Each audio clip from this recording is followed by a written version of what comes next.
बिस्मिल्लाहिर्रहमानिर्रहीम नाज़रीन अस्सलाम वालेकुम। तुसीं देखदे पए हो न्यूज़ टाइम ते न्यूज़ टाइम दे विच सब तो पहले वड्डी खबर अफगान सरहदी इलाके दे विच जिहड़ी दरअंदाजी है पाक फौज ने नाकाम बनाती है। ज़ोब दे विच भारतीय हमायत याफ्ता 33 खवारिज हलाक कर दिते गए ने। ISPR के मुताबिक 7 ते 8 अगस्त की दरम्यानी शब दे विच सिक्योरिटी फोर्सिस ने बलोचिस्तान के जिला ज़ोब के इलाके दे विच पाकिस्तान ते अफगान सरहद दे करीब जड़ा है वो दरअंदाजी की कोशिश नाकाम बनाई है। ISPR ने कहा है कि दरअंदाजी करने वाले भारतीय प्रॉक्सी ग्रुप जड़ा है वो फितनतुल ख्वारिज जड़ा है ना वो बड़ी नकलो हरकत जड़ा सी वो कर रहा सी ते उहदा सुराग लगा लिया गया है ते दरअंदाजी की कोशिश नाकाम बनाती गई है ते PTI नूं धचके ते धचका कौमी असैंबली ते सैनट के चारे अहम अहुदे ते कमेटियां की रुकनीत जड़ी है खोल दी गई है। जराए के मुताबिक कौमी असैंबली के विच अपोजिशन लीडर उमर अयूब नूं अहुदे तो फारग कर दिता गया है। उस तो इलावा सरताज गुल दा पार्लीमानी लीडर ते अहमद चट्ठा दा डिप्टी पार्लीमानी लीडर दा अहुदा भी खाली हो गया है। इस तो इलावा PTI के अपोजिशन लीडर दे कोलों चैंबर भी वापस ले लिया गया है। स्पीकर कौमी असैंबली ने कायदे जवाबत के मुताबिक अरकान की जी है महली उनको अवाम नूं आगाह कर दिता है ते उस तो इलावा नान फाइलर वास्ते बैंक तो रकम कढवाने वास्ते टैक्स दे विच इजाफे का ऐलान कर दिता गया है। FBR के मुताबिक ਜਿਹੜੇ बैंक तो रकम कढवान ते टैक्स कटौती ਦੇ ਵਿੱਚ इजाफा करता गया है। FBR का कहना है कि योमिया ਜਿਹੜੇ 50,000 ਰੁਪਇਆ ਕਢਵਾਉਂਦੇ ਸਨ ਉਹਨਾਂ ਤੇ 0.8% टैक्स लागू ਹੈਗਾ ਹੈ ਤੇ ਜਦ ਕਿ ਇਸ ਤੋਂ ਪਹਿਲੇ ਯੋਮੀਆ 50,000 ਤੋਂ ਜ਼ਿਆਦਾ ਰਕਮ ਕਢਵਾਉਣ ਵਾਲੇ ਤੇ 0.6% टैक्स ਆਏ ਸੀ। ਉਸ ਤੋਂ ਇਲਾਵਾ ਜਿਹੜਾ ट्रंप है वो आपे तो बाहर हो गया है। उन्हें कहा कि ट्रंप ने आख्या कि वेनेजुएला के सदर की गिरफ्तारी से $50 मिलियन का ऐलान कर दिता उन्हें।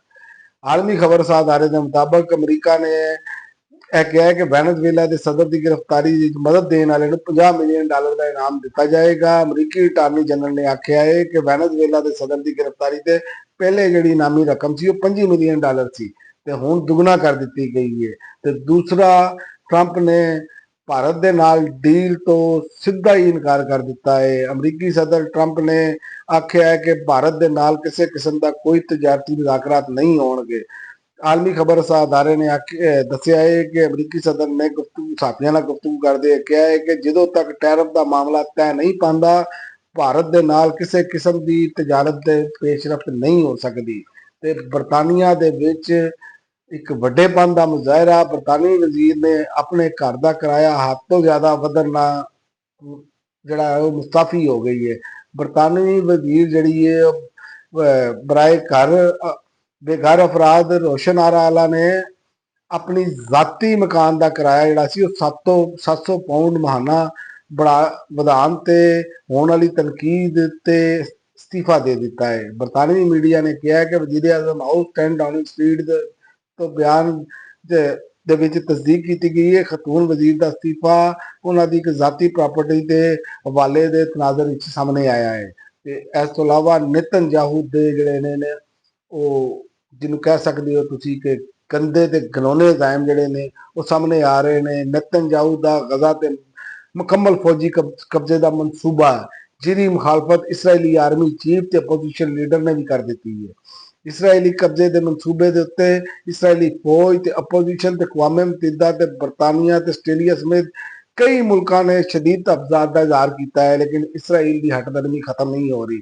इसराइली मीडिया के मुताबिक फौज के सरबराह अयाल जमेर ने गजा के शहर के कब्जे की मुखालफत करते हुए कहा है कि यरगमालिया की जान को खतरा हो सकता है तो फौजी भी थक चुके हैं। तो उस तो इलावा चीन ਦੇ ਸੂਬੇ ਸੰਕਿਆਂਗ ਦੇ ਵਿੱਚ ਪੁਲ ਦਾ ਕੇਬਲ ਟੁੱਟਣ ਨਾਲ 5 ਅਫਰਾਦ ਜਾਂ ਬਹਕ ਹੋ ਗਏ ਨੇ।